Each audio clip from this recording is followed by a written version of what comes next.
ఆయన భుజంగం చెప్పారు, కృష్ణ భుజంగం చెప్పారు. శంకర్ల వారు ఎంత సేవ చేశారు భారతీయ సనాతన వైదిక ధర్మ సంస్కృతికి అంటే ఆయనకే తెలుసు. అయ్యా ఆదిశంకర భగవత్ పూజ్యపాదులకు, సనాతన వైదిక ధార్మిక మతమునకు, భారతీ తీర్థ మహాస్వామికి.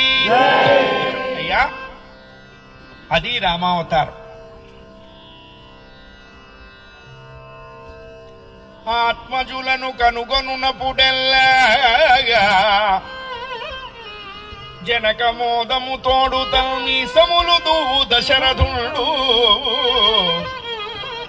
నలుగురు పిల్లలైతే సభ తీర్చాట దశరథుడు.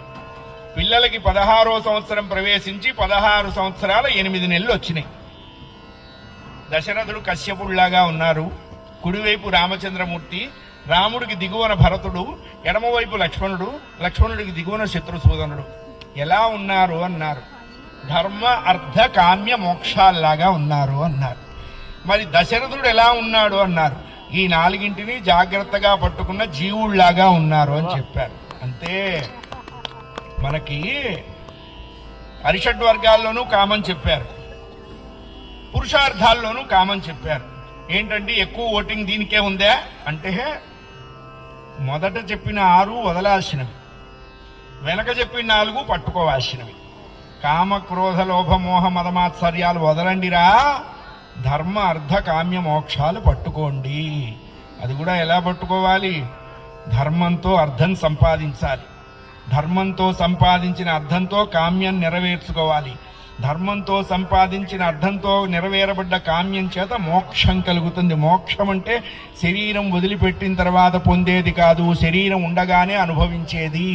అన్నీ చూస్తున్నా అన్నీ వింటున్నా ఏది మనస్సులోకి లాక్కోకుండా ఉండటమే మోక్షము. కన్ను చూసిన ప్రతిదాని మీదకి మనస్సు పోకూడదు, అదే మోక్షము, అదే ముక్తి అన్నారు. అట్లా జీవుడు ఉండాలి. దశరథుడు అలాగే ఉన్నాడు. అదే సమయంలో ఆయన కుడి చేత్తో ఎడం వైపు మీసం, ఎడం చేత్తో కుడి మీసం దూకుంటున్నాడు. అది రాజసం. అలాంటి సమయంలో సభలో వారందరూ రామచంద్రుడి యొక్క దివ్య సుందర సందర్శన సద్భాగ్యంలో మహదానంద పరవశులవుతున్నారు. అది అనుభవించే వాళ్ళకే తెలుస్తుంది ఆ అందం ఎలా ఉంటుందో. బాల కనకమయ చేల సుజన పరిపాల కనకమయ